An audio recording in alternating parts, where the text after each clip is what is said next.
study back. We hope that you have a wonderfully enlightening and inspiring time. God bless you guys.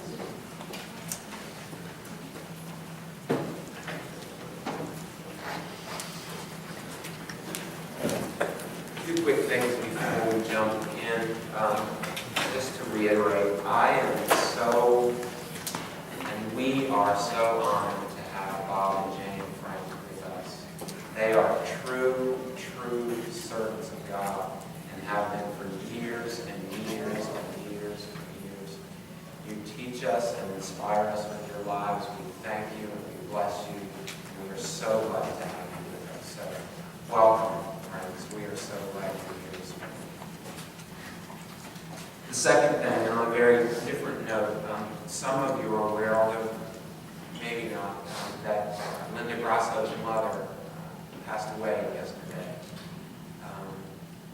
And so there are going to be arrangements that are being made. Steve, I think maybe you can speak to this on Wednesday. Is there going to be a special time? Yes, on Wednesday evening at 7 to 9 over in Norway to Dabby Adams Funeral Home, which is on 3rd and Franklin Avenue, right by Mount Medical Center. They're having a short memorial, and Vince will be there actually to share a few words. And we really appreciate all your support for Linda's mom,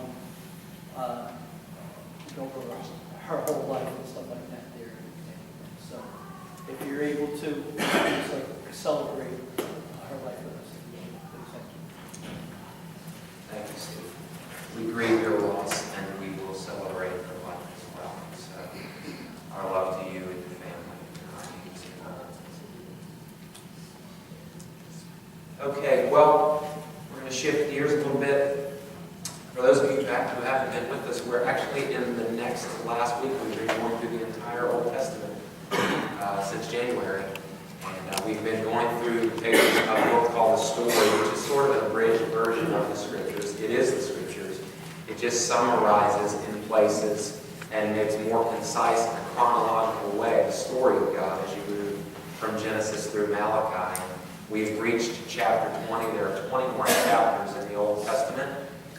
Then we're going to hit mid-June. We're going to take a summer break and do some independent things. And then in the fall, we're going to come back and finish out the last 10 chapters of the story, which is the New Testament. So really thankful that many, if not most of you, have been with us on this journey. We're in chapter 20 now, a chapter called The Queen of Beauty and Courage. And I just kind of want to get you up to speed if you haven't been with us recently. Just kind of for historical context, in 537 BC, King Cyrus, who was king of Persia, issued a decree. And in his decree, he released the exiles, the Jewish people who had been in Babylon for 70 years. He released them to return home, their home in Jerusalem, to go and to rebuild the temple. Now, when he did this, there was a series of 3 waves of returning exiles that took place over about 88 years. There were 3 waves. The first wave happened in 536 under the leadership of Zerubbabel. And during that time, the people returned, and their aim was to rebuild the altar and the temple of God so that they could reestablish the covenant that had been broken because the people had been worshiping other gods. So they went back to Jerusalem in the first wave. Okay? Then the second wave, which happened a little bit later, 458 BC, happened where Ezra took. In the first wave, there were about 50 to 60,000 people. In the second wave, it was less. It was more like 1,000 plus people. It was a smaller group. And Ezra took the second group in that wave to go and reestablish the Mosaic law and to help them rediscover what was in the Word so that they could align their lives according to God's truth. The third wave then came in 444 BC, where Nehemiah went because the walls around Jerusalem were still broken down, and they had threats from their enemies around them. So he went to fortify the city and to return. So there were 3 waves of returning exile. Where we find ourselves in chapter 20 today is in between wave number 1 and wave number 2. In between wave number 1 and wave number 2, there is a a book in the Scriptures called the Book of Esther. How many of you could say to me that you're familiar with this book, the Book of Esther? Okay? Okay.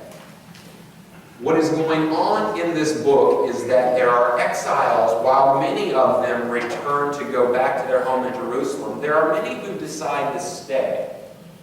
Life is better, actually, in Babylon for many of them now than it would be in Jerusalem, because when they return to Jerusalem, the city is in ruins.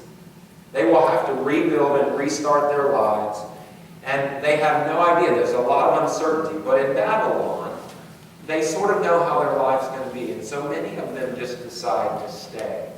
Well, what's going to happen here is, in the Book of Esther, we're going to pick up this story, which is set in the capital city of Susa. Okay? This is in Persia, which is largely what we know to be Iran today.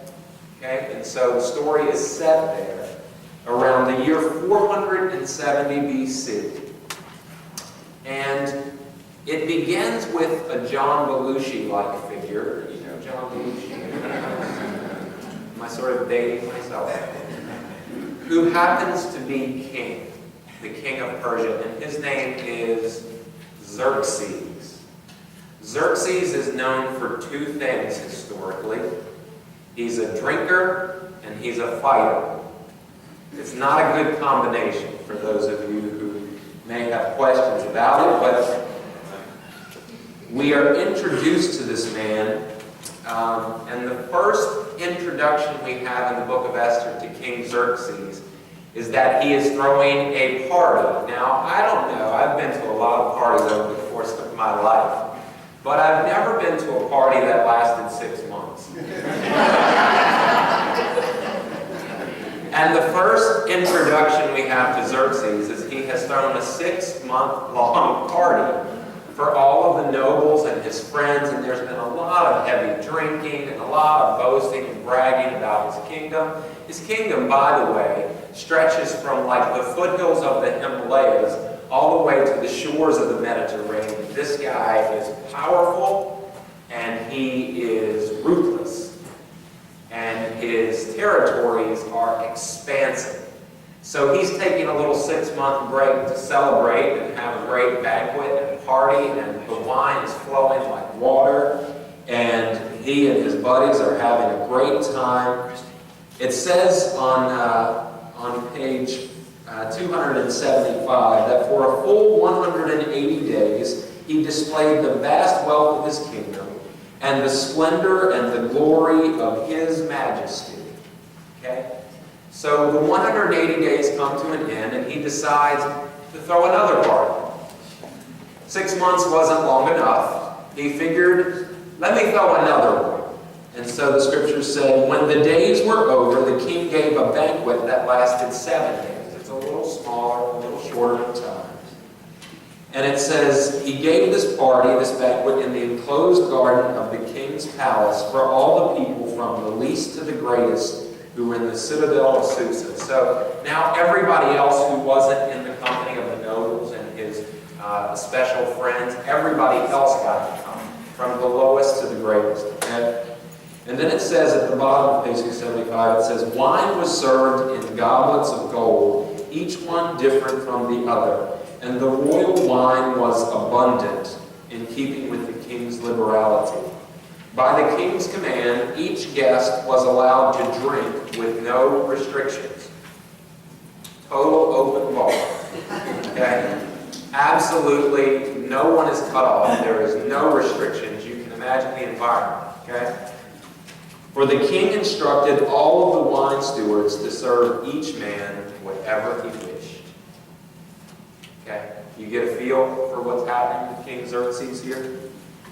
So, as the story continues, it says, on the 7th day, when King Xerxes was in high spirits from the wine that he had drunk, he commanded 7 eunuchs who served him to bring before him Queen Vashti, wearing her royal crown in order to display her beauty to the people and the nobles, for she was lovely to look at. Okay, so do you get a picture? Like, King Xerxes is loaded. He's been partying for half a year.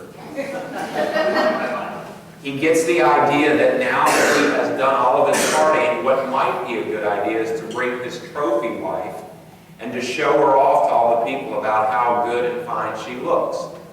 Okay, so his eunuchs, his servants, go and send word to Queen Vashti, hey, your husband has decided that he would like you to come and parade around all in front of his drunken friends. Oh yeah, don't forget your crown and that nice little thing you wear that the king likes, and he wants you to come immediately. What do you think Vashti thinks about his invitation to come and parade herself in front of he and all of his drunken friends? I can only imagine when word gets to Vashti what she's thinking. But I'm thinking in response to what we find she does is she hears the news that he wants her to come and parade herself in front of all the friends. And I could hear her say something like, I don't think so. I think there was a finger involved. I don't think so. Can you imagine? Can you put yourself in her shoes now? Now, nobody says no to the king. Except maybe the queen. The queen wants nothing to do with this, would you? He and all of his drunken friends ogling her because she was nice to look at. Okay, she was lovely to look at. Now, how do you think this makes the king feel? Okay, she doesn't want any part of the invitation, and the king gets word back from the eunuchs. She's not coming.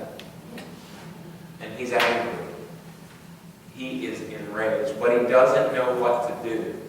So he goes basically to the Supreme Court of the day and he says, my wife won't listen to me. This is this powerful man.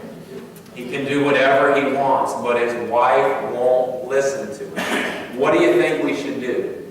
He has no idea. He never hears no. Okay? So they corroborate together and they decide that based on her conduct that this is going to set a bad precedent for all their wives. Because if their wives hear that his wife, the queen, won't listen to the king, then they won't have to listen to them either. And so they decide that she has to be stopped, not only for his and her sake, but for their own sake. Okay? So it says, Queen Vashti had done wrong, not only against the king, but also against the nobles and the peoples of all the provinces of King Xerxes. For the queen's conduct will become known to all the women, so that they will despise their husband. And there will be no end to this disrespect and discord. Therefore, if it pleases the king, let him issue a royal decree. Let it be written that Vashti is never again to enter the presence of King Xerxes. I'm sure she's brokenhearted. This is what she didn't want. This is what she wanted in the first place. She didn't want to be with this deadbeat guy who drinks all the time and then parades her around because she's nice looking. Cut her loose, they say, and she says, thank God, I couldn't get out of here soon enough. It says, also, let the king give her royal position to someone else who is better than she. Then when the king's edict is proclaimed throughout all his vast realm, all the women will respect their husbands, from the least to the greatest. They didn't care at all about her. They just didn't want their wives revolting on them. Right? So let's make Vashti an example, is basically what they're saying. So they made dispatches to all the parts of the kingdom, to each province, to its own script, to each in their own language, proclaiming that every man should be the ruler over his own household, using his native tongue. They had to write this into law. Right?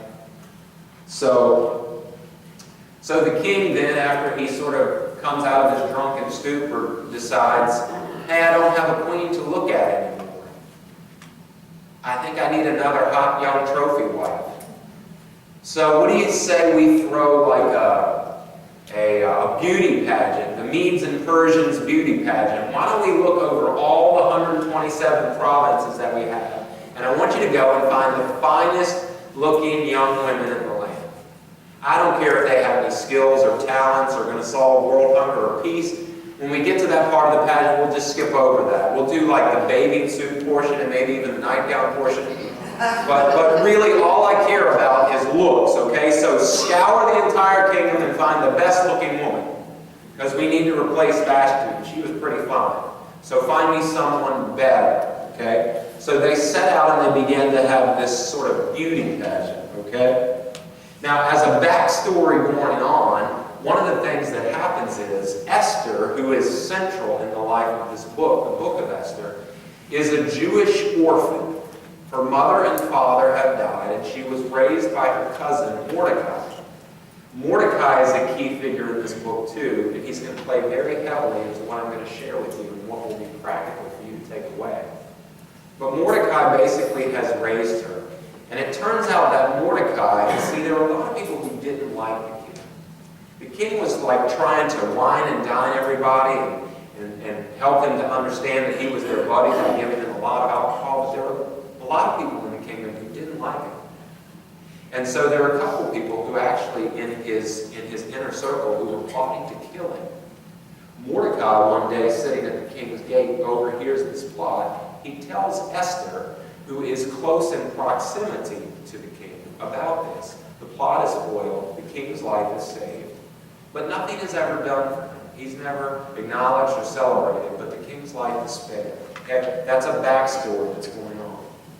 Okay? So while they're scouring the entire Persian kingdom, looking for the hottest chick in the land, one of the women that they actually find is this lady, Esther. And Esther, it says, is a very beautiful woman. It says, Esther had a lovely figure, and she was beautiful. And Mordecai had taken her as his own daughter when her father and mother died. So one day she was taken up to the king's palace, and she was entrusted to a guy named Hegai, not to be confused with the prophet, who had charge of the king's harem. She pleased him and won his favor, and immediately he provided her with beauty treatments and special food. He assigned to her 7 female attendants selected from the king's palace, and he moved her and her attendants into the best place in the harem. Okay? So she's moved to the front of the pack in the beauty contest, right? Now, as the story continues, listen to what happens for those who were in this pageant. It says, before a young woman's turn came to go into King Xerxes, she had to complete 12 months of beauty treatments prescribed for the women, 6 months with oil of myrrh, and 6 months with perfumes and cosmetics. 12 months of getting ready for your first date. Now, I know that some of you, if you can remember back to first dates that you've had, probably spend a little bit of time, but 12 months is a bit extreme, don't you think?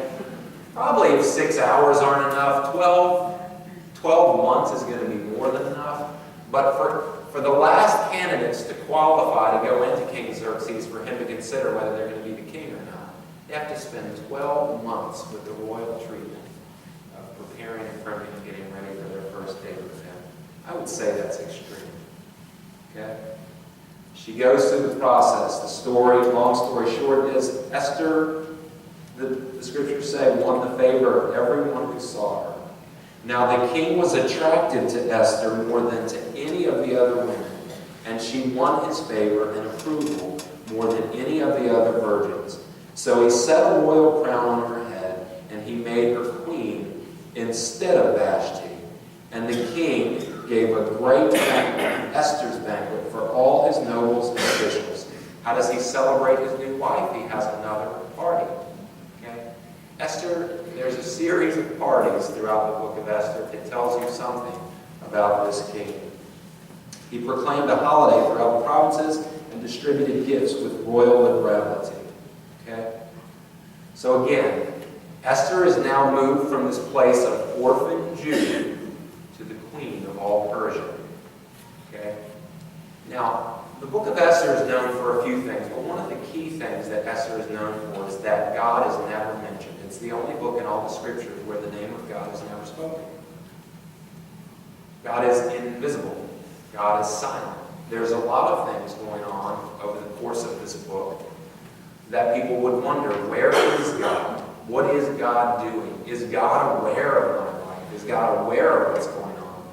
Esther helps us to relate with the fact that while God is very much present, he's not spoken about. He is invisible. It's the only book in the entire scriptures where that's the case. Anyway, so in moving through this story, he throws this big party. He's now married. He then decides that he has this guy who's a part of his closest allies. He's in the king's court, and he likes the guy, and he wants to do something nice for him. He's going to throw another party, right?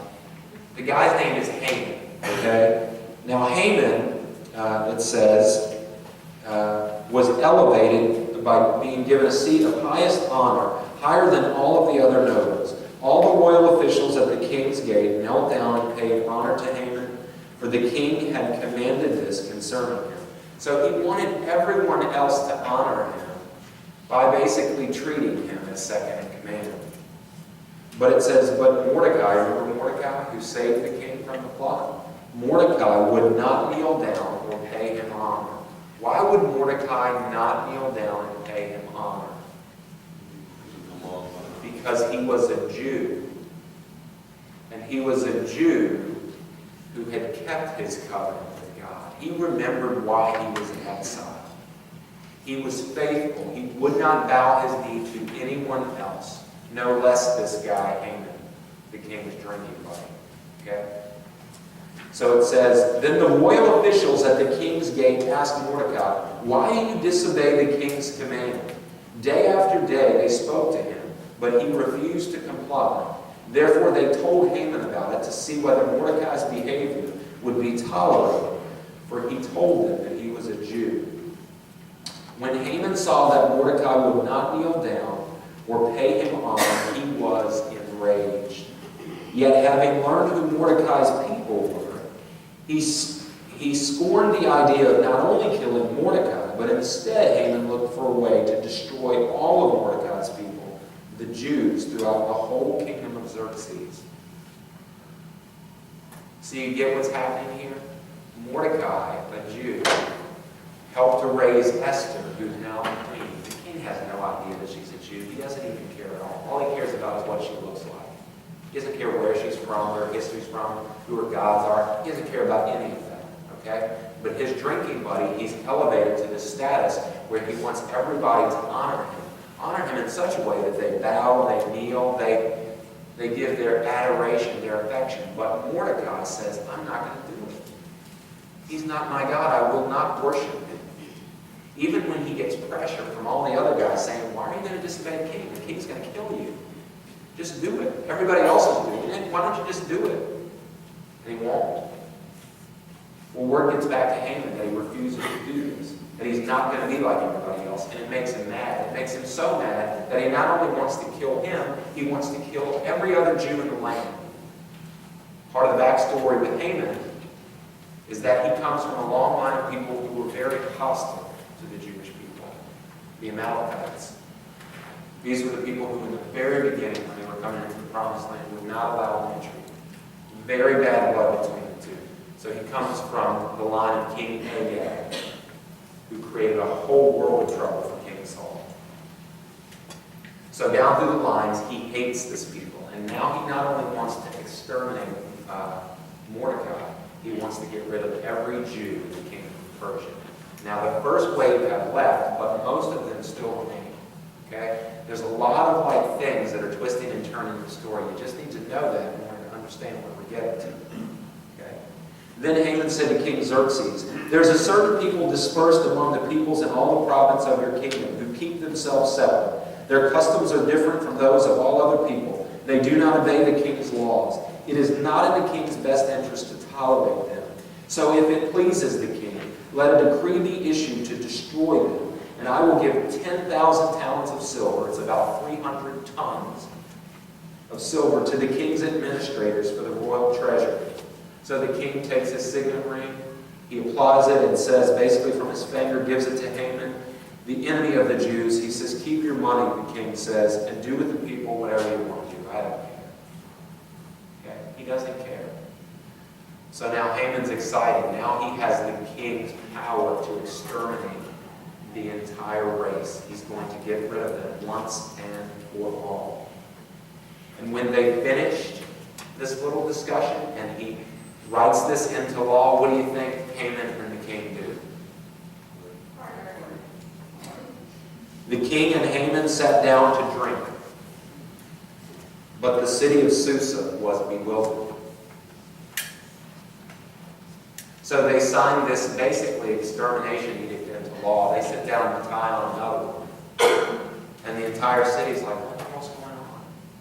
What is happening here? What is happening is that it looks like the people of God are going to be destroyed and God is nowhere to be found.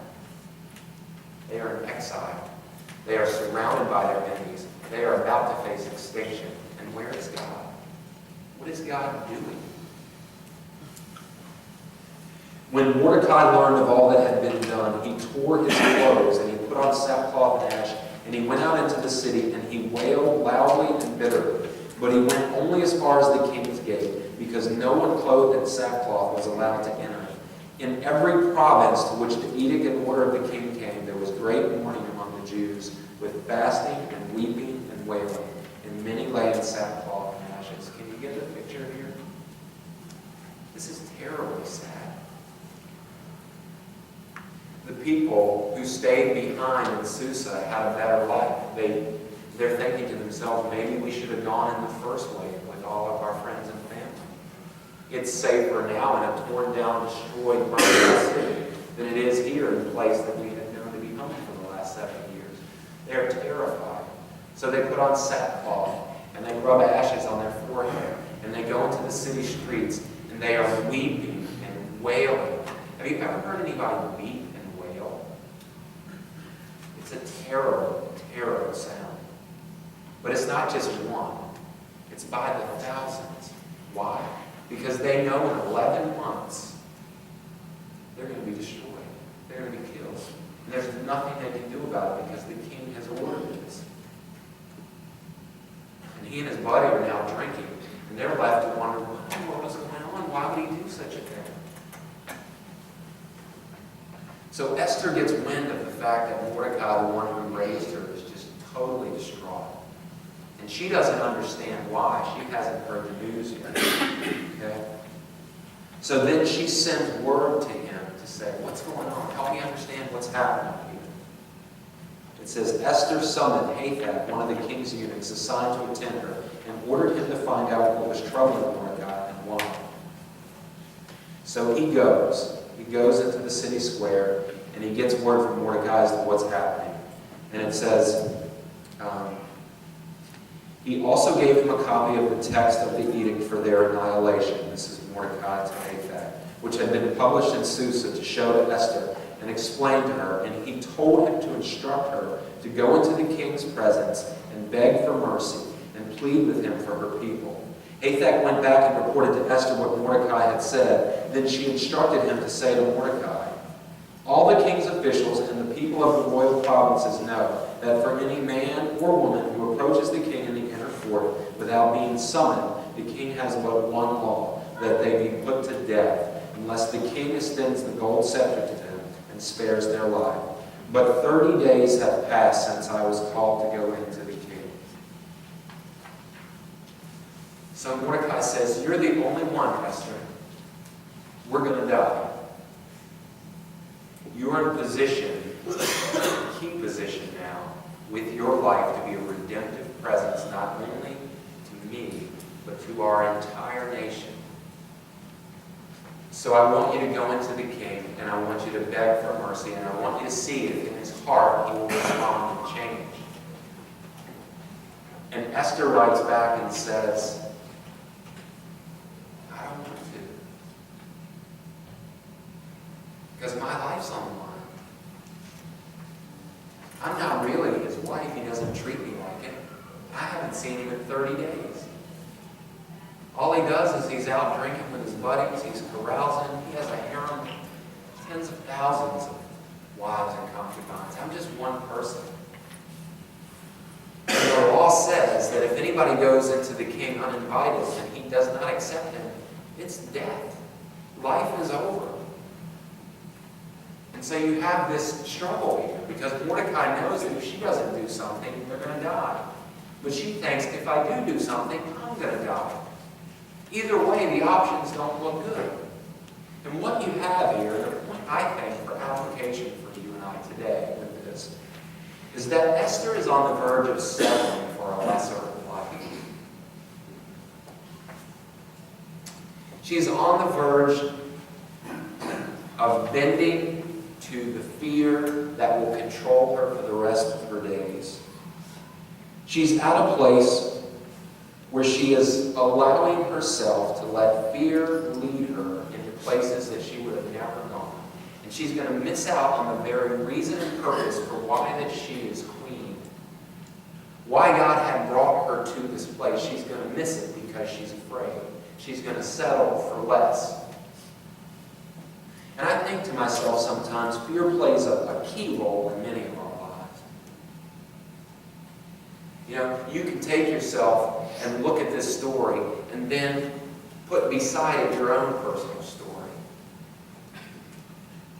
And you can think about, historically or even present right now, there are burdens, there are fears, there are things that are confronting you that would cause you to look at and shrink back and make choices that would allow you to live a lesser life. A life where you would miss out on the very reason for which God created and made you. And it would be very easy to do so. Because to not do so would require a great deal of courage. Courage to do the right thing in a moment, even if you know that it's not going to work out in your favor. See, Esther does not know, if she does what Mordecai asked, that her life is going to be spared. She doesn't think the king loves her. She's a trophy wife. She was just nice to look at. But like Vashti, anything can happen. So why should she put herself in that position? She's carved out a nice place where she has nice clothes and people tend to her, and her life is pretty cushy for the most part. She doesn't love the king, and she doesn't need to see the king. So why would she put herself in a position where if he wasn't happy on that day, or a little bit tanked and not in a good mood, that she could lose her life? Mordecai is begging her, and she's saying, I don't think I can. She's looking at shrinking back because of her fears. And so are you. I wonder how many of us, when facing our greatest fears, have shrunk back and become lesser than what God made us to be. There may be right now in your personal world something that you're facing and you're thinking about taking a shortcut. You're thinking about not doing the right thing because it's a hard thing. The right thing is always the right thing, no matter what the consequences are. And people of faith, at some point, have to express and extend that faith, lest they not be people of faith. Lest they be people of fear. And so I just want to stop for a second and ask you, how long and how far will you let fear take you down the road you're traveling? Esther has a big decision to make. It's her life that's on the line. And while your decision might not be life and death, at least immediately so, it may well be life and death if you keep going down this road and letting fear dictate to you. Because you will live a shell of the kind of life that God has called you to, if you keep allowing fear to dictate your responses. So relate with me for a little bit about Esther as she's facing a very difficult decision that requires great courage. And think about this man, Mordecai. Mordecai, over the course of his life, has raised this orphan girl. He's put himself into a position where he has given her the very best. He's been faithful to God, though God is nowhere to be seen or heard from. And yet he refuses to bow his knee to the people and to the gods that everyone else around him is bowing to. He's a man of conviction. He's a man of faith. And he does not care. He will not relent. He will not go back. He will not choose the wrong thing, even if it means his life. And he's just wanting a little bit of that to rub off on Queen Esther. He's hoping that his impartation, the way that he raised her, that it will pay dividends. Because if she's willing to do this, it could spare an entire nation of people. So when Esther's words were reported to Mordecai, he sent back this answer. Do not think that because you are in the king's house that you alone of all the Jews will escape.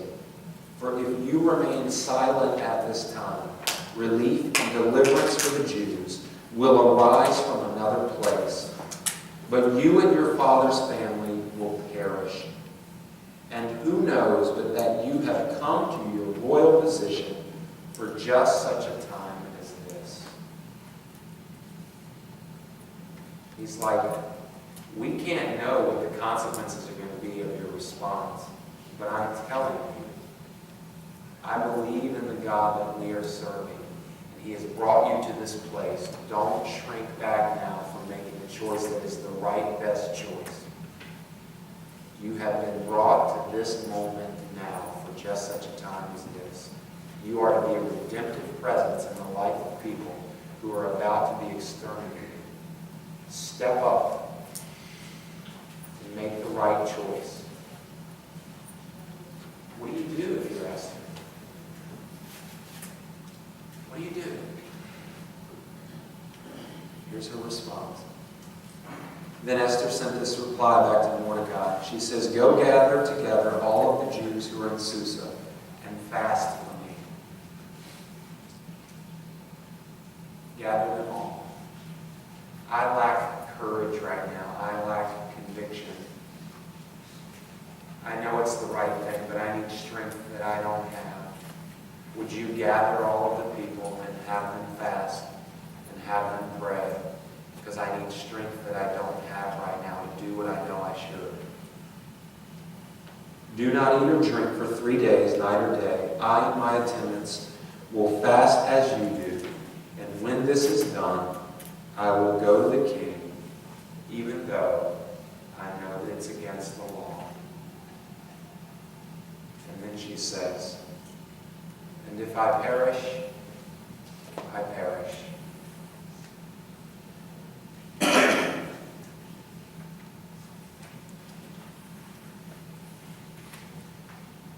This, my friends, is an incredible story of a young woman who, when faced with her greatest fears, calls together the people around her that she most needs to be faithful, to seek a hidden God, to appeal on her behalf, to fast, to pray, so that she might find the strength to do the thing that she knows to be the right thing, but what she lacks the courage to do.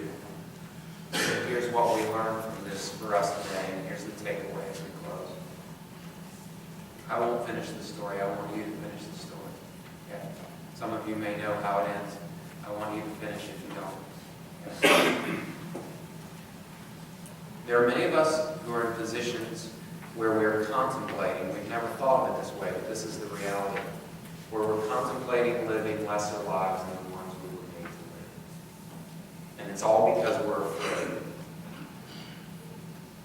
So many of us allow fear to dictate to us our decisions in life. And fear never takes us down the right road. It leads us to slavery and bondage, always. And here we have a man and a young woman who are making decisions who are going to impact a lot of people. Because the truth of the matter is, we do not live in vacuums. We don't live in isolations. The decisions we make in our lives impact other people. The decisions that you're making today and tomorrow and the next are going to determine and shape who it is that you become and what life it is that you're going to have. And it's going to impact the people in your personal world. Mordecai says, Esther, just do the right thing.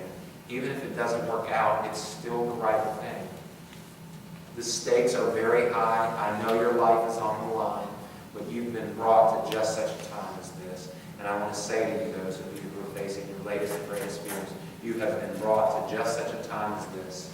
And while God might not seem to be present on the forefront of the activity of your life, He is there, behind the scenes, moving. In Esther, you will see so many what look like coincidences. How this happened, how this happened, how this happened, how this happened.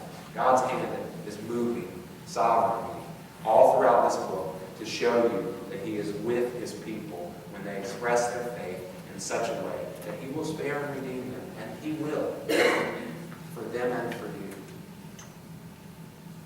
I want to be your Mordecai today, Esther. And I want to say to you, the right thing is always the right thing. It's never wrong to do the right thing.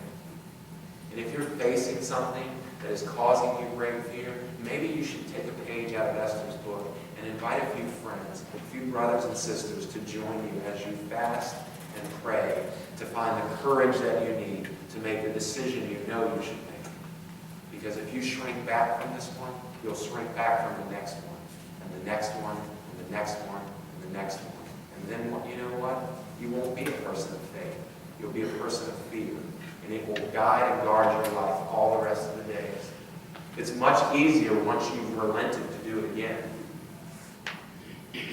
It's much easier once you've shrunk back to shrink back again, shrink back again, shrink back again, until you're a shell of yourself. And I'm just saying, people of faith, at some point when it's tough, have to express their faith if it's going to be faith at all. Mordecai and Esther are a model of people who are living in a land of exile with a culture that surrounds them that is very different than the one that they're trying to live out, who are faithful to what God has called them to do. And I'm inviting you to be faithful to what God has called you to do, who God has called you to be too. Even if everybody else will bow their knee to other gods, there is a point in time where you draw a line in the sand and say, I will not. And if I perish, I perish. But it's the right thing. And that, for me and my family, is how we handle it. People of faith do not give way to their fears. They walk through those with the hand of an unseen God who promises to be with them all the way. Esther's story is our story. I'm your Mordecai today, and I'm encouraging you and challenging you to make the right decision in light of your greatest fear, to choose faith, and to see God's hand move in your life, no matter what may come your way. Shall we pray?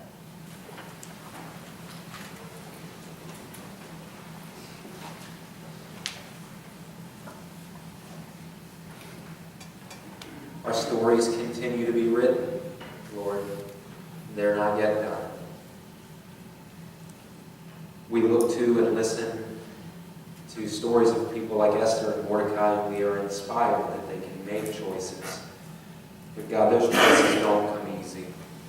And I pray this day that if we're needing more courage, more strength, more grace, more faith, that you will help us to bring others into the equation who can pray with and fast with and be with us until we can find the courage to move forward in our faith and to do the right thing, whatever that may be. I ask that you would move among us in a very real day, speaking to us each in the places of our deepest need. And it's in the name of the one who has redeemed us all, Jesus Christ, our Lord.